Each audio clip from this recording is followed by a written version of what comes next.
बरहरवा नगर पंचायत में इस बार युवाओं और आम जनता के मुद्दे चुनाव और विकास चर्चा के केंद्र में आ गए हैं। क्षेत्र में स्वास्थ्य सुविधा, बिजली आपूर्ति, कचरा और सड़क जाम जैसी समस्याएं लोगों की सबसे बड़ी चिंता बनी हुई है। स्थानीय युवाओं का कहना है कि क्षेत्र में रोजगार के साथ साथ अच्छी स्वास्थ्य व्यवस्था जरूरी है। वहीं आम लोगों का कहना है कि बिजली कटौती और कचरे की समस्या से जिंदगी प्रभावित हो रही है। सड़क जाम की समस्या भी लगातार बढ़ती जा रही है। आइए सुनते हैं ग्रामीणों ने क्या कहा। नमस्कार, अभी हम साहेबगंज जिला के बरहरवा नगर पंचायत क्षेत्र में हैं और यहाँ के एक ग्रामीण से हम बात करते हैं कि विगत नगर पंचायत बने 7 साल हो गया है, क्या कुछ यहाँ विकास हुआ है और क्या कुछ अभी विकास अधूरा है। पहले तो आपका बहुत बहुत स्वागत है। धन्यवाद। और आप सभी को मेरा क्रांतिकारी जोहार। आपने एक सवाल पूछा कि नगर पंचायत बने हुए 7 साल हो गए और इन 7 सालों में क्या क्या विकास का काम हुआ। तो मेरे जहन में बरबस ये एक कविता का छोटा सा अंश आ रहा है कि मेरे कवि दोस्त, अब वक्त आ गया है कि कविता मंडलियों और जत्थों से आजाद होकर बीच सड़क पर धरना दें। आप जो ये सड़क देख रहे हैं, आपने विकास की बात की, मैं सबसे पहले यहाँ पे जो आपका ध्यान है, मैं युवा पीढ़ी की तरफ केंद्रित करना चाह रहा हूँ। ये सामने मेरे सड़क जो है ये हाईवे है। जो बरहरवा का जो युवा पीढ़ी है वो फौज की तैयारी करते हैं, प्रशासनिक विभाग की तैयारी करते हैं, पुलिस की तैयारी करते हैं। वो रोज सुबह सुबह कोई नंगा पांव तो कोई जूता पहनकर इन सड़कों पर दौड़ता है। इन सड़कों पर दौड़ता है। इन सड़कों पर बेतहाशा स्पीड में हाईवा भी गुजरती है। कभी भी कोई भी हादसा हो सकता है। हमारे 10 नंबर वार्ड में बरहरवा हाई स्कूल का फील्ड है, बहुत बड़ा फील्ड है। आज तक किसी का भी ध्यान नहीं गया कि वहां पर दौड़ने का एक ट्रैक बनाया जाए, जिससे जो भी हमारा युवा पीढ़ी तैयारी कर रहा है वो हाई स्कूल मैदान में जाकर वो दौड़ की प्रैक्टिस करे। इससे उनका जीवन भी सुरक्षित रहेगा, ठीक है, और वो अपनी तैयारी को अच्छे ढंग से कर पाएंगे। दूसरी बात, कचरा का जो समस्या है, एक कहावत आपने सुनी होगी कि कचरा का भी अपना जगह बदलता है। बिल्कुल सही कहावत है। कचरा पहले बरहरवा नगर पंचायत उधर था, धीरे धीरे इन्होंने क्या किया, 10 नंबर वार्ड से ले जाकर सामने आगे जलाते। कचरा को कहाँ फेंका जाए, अभी तक कोई भी जगह को सुनिश्चित नहीं किया गया है बरहरवा नगर पंचायत में, ठीक है। ये आप भी देख रहे हैं, जो भी लोग उधर से आते हैं तो अपना मुंह ढक कर आते हैं, क्योंकि जब कचरा का जो गंध है, बहुत ही दुर्गंध फैल रहा है। जब आग लगाया जाता है तो चारों तरफ धुआं उठता है। इसमें कहीं कोई दो राय नहीं है। ये हर कोई देख रहा है। अलग बात है कि हर कोई देख रहा है, जिसमें कुछ लोग बोल रहे हैं, कुछ लोग मौन है। यहाँ पर स्वास्थ्य व्यवस्था का क्या हाल है? देखिए, जहां तक स्वास्थ्य व्यवस्था का हाल है, मैं भी उस बदहाली से गुजरा हूं। स्वास्थ्य व्यवस्था को लेकर बड़ा बड़ा दावा किया जाता है। दरअसल क्या है कि ये दावा जो है खोखला है। मेरा ये व्यक्तिगत राय है, क्योंकि मैं उन परिस्थितियों से गुजरा हूं। यहाँ पे क्या होता है कि रात में अगर कोई भी इमरजेंसी आ जाता है तो जो भी डॉक्टर लिस्टिंग में होते हैं कि रात में उनकी ड्यूटी होगी, वो नदारद रहते हैं, वो अपने आवास में रहते हैं, ठीक है।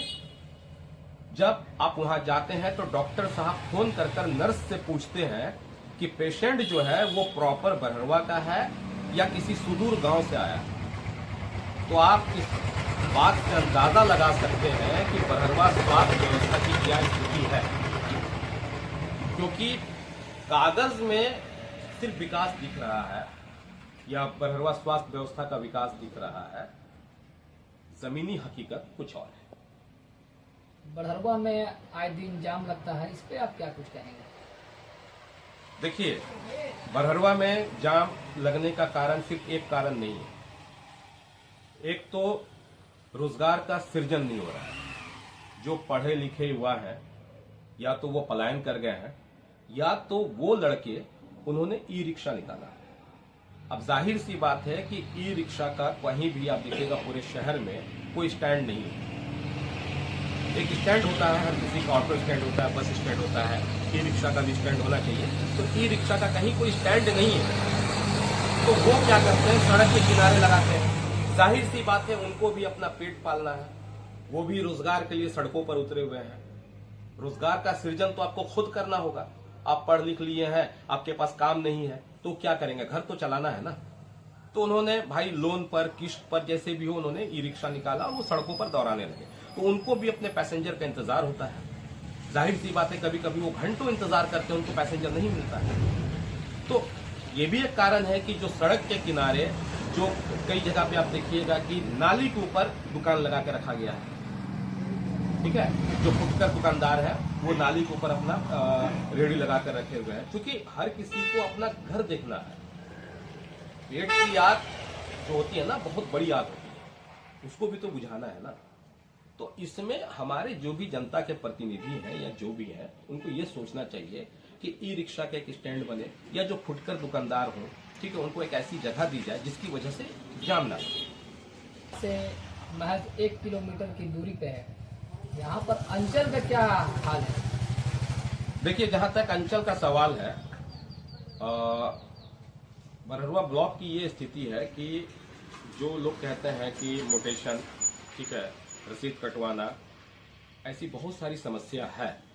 समस्या क्या है कि यहाँ पे क्या है कि बीच का बिचौलिया जो है वो दर को तय करता है कि मोटेशन का दर क्या होगा, यानी कि रिश्वत क्या होगा।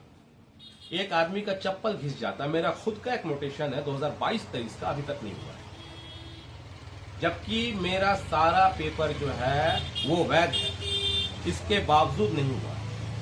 जब ये मोटेशन रिजेक्शन करते हैं तो उसमें वो रीजन नहीं लिखते हैं कि क्या रीजन है, कोई रीजन नहीं लिखते हैं। अगर आप सवाल करने जाओ तो ये आपके सवालों का जवाब नहीं देते हैं। फिर ब्रोकर तय करता है कि आपका मोटेशन का रेट क्या होगा। आप किसी ब्रोकर के थ्रू जाइए, आपका मोटेशन हो जाएगा। लेकिन अगर आप खुद फिजिकली जाते हैं अपना पेपर लेकर और सारे नियम के तहत अगर आप जा रहे हैं, इसके बावजूद नहीं होता है। एक सिंपल सा फंडा है, अगर आप अपनी जमीन मापी का आवेदन देते हैं सरकारी आमीन से, तो पूरे साहेबगंज जिला में सिर्फ एक ही आमीन है। वो कहां कहां देखेगा, वो कहां कहां देखेगा। आज अगर वो आपको डेट दिया है तो दूसरे जमीन की मापी जो होगा कम से कम 1 महीने के बाद होगा। तो कर्मचारी की भी कमी है। दूसरा चीज क्या है कि भ्रष्टाचार और रिश्वतखोरी, ये तो देखिए हमारे देश के लिए आम बात हो गई है। इस पर ज्यादा अगर बहस करेंगे तो इसका निचोड़ जो है कुछ नहीं मिल रहा है। सिर्फ बहस हो सकता है, इन बातों का निराकरण नहीं हो सकता है। यही सच्चाई है। देखिए, बिजली के बदहाली के बारे में बोलने से पहले मैं सर्वेश्वर दयाल सक्सेना जी का एक कविता है, छोटा सा अंश पढ़ना चाहूंगा कि यदि तुम्हारे घर के कमरे में आग लगी हो तो क्या तुम दूसरे कमरे में सो सकते हो? यदि तुम्हारे घर के कमरे में लाशें सड़ रही हो तो क्या तुम दूसरे कमरे में प्रार्थना कर सकते हो? तो सच्चाई यह है कि इन दिनों जो है बिजली बदहाल है, और हमारे जो भी प्रत्याशी हैं वो बिजली को लेकर भी मुद्दा बनाया हुआ है। तो मेरा सवाल यह है कि चुनाव से पहले बिजली बदहाल है, आप अपना रिजल्ट दिखाइए ना। आप बिजली विभाग के लोगों से पूछिए, पदाधिकारियों से पूछिए कि आप अमूमन हर 2 घंटे के बाद बिजली क्यों काट रहे हैं। लेकिन कि मैं चुनाव जीतने के बाद ये करूंगा, बस ये मुद्दा है और इससे ज्यादा कोई मुद्दा नहीं है। बाकी आप पूरे शहर को घूम रहे हैं, बरहरुआ नगर पंचायत को घूम रहे हैं, आप भी बदहाल बिजली से गुजर रहे हैं। ऐसा नहीं है कि आप नहीं गुजर रहे हैं। आप पत्रकार हैं तो आप भी इसी शहर में रह रहे हैं, इसी जिला में रह रहे हैं, तो आप भी इन सब चीजों से गुजर रहे हैं।